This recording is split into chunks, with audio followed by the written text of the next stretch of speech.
It's time for tea! Everyone, cheesy, turn around. To push the metaphor of tea time even further, what is the sugar, not that any of us have sugar in our tea, but if we did, what is the sugar of dissent? And then we're going to compare that to the, what's the unpleasant side of tea?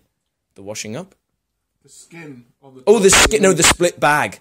Oh, I've never had a split bag. Granule. Right, so what is the sugar of dissent? What is the best part of dissent?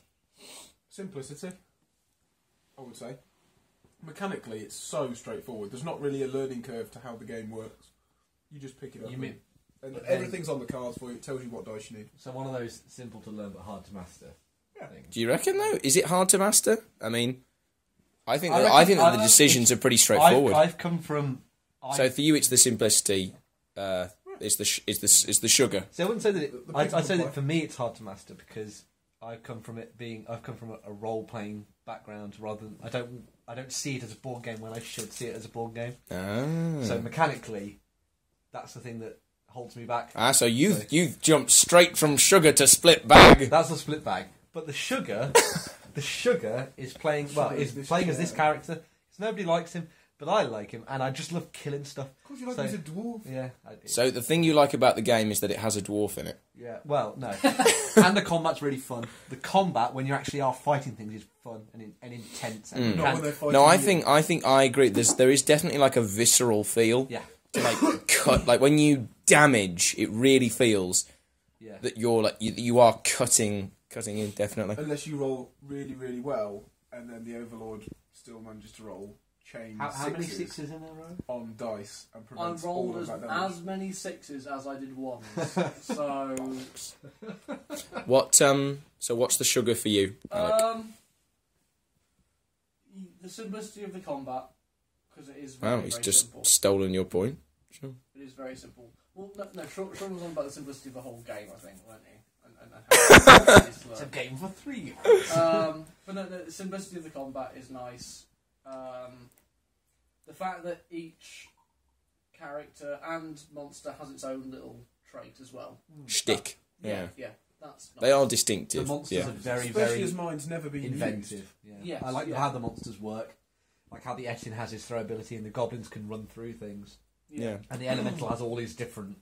It reminds me of 4th edition in a way, actually. Like D&D 4th edition. Yeah. Except, whereas in a roleplay you can get bogged down in those sort of mechanics. In a board game, of course, it just lends itself to it. I think it does feel a little bit like power cards in D&D 4th edition. Yeah.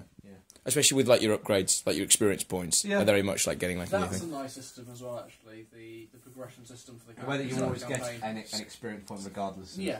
So what's your split bag, Sean? Would probably be... Alec, what's your split bag, baby? There's nothing wrong with this game. It's perfect. No, time-wise, it can go on. Yeah, I mean, last night was, 4 hours? Last night it was about 4 hours. About 3.5, 4 hours. Yeah. I know what mine is now. It does, it can drag on. I mean, you do... Drag on? I didn't see a dragon! You really do have to play it, like, one encounter, and that's it.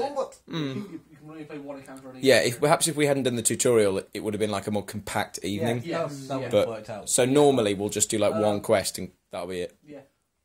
Also... You mean both encounters of one quest?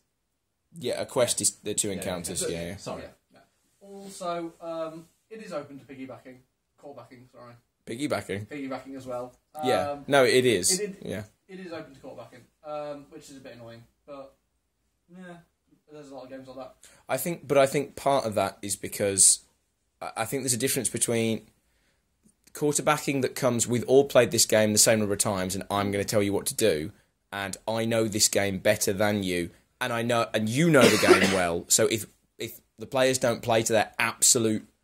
if you have a couple of off turns, you can just lose. Yes.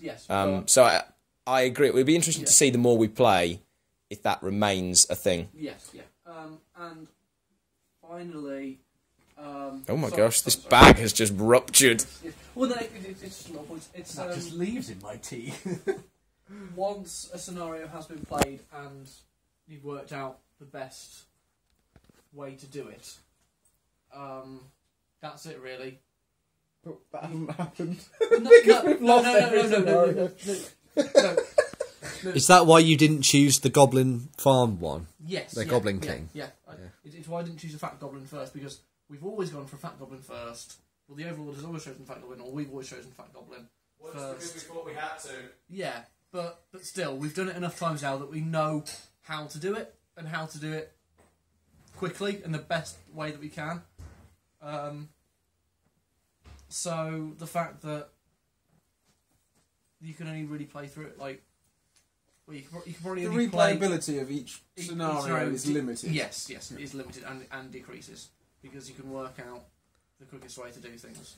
Did you come up with your split bag? Yeah, then? my split bag would be the death mechanic. Like, in the first half of the scenario we were in last night, I was just reviving, immediately dying the following turn, and giving the Overlords another card, and there was no way for me to get out of that situation because I was surrounded by enemies. So my turn, either I got revived by somebody else, or I revived myself,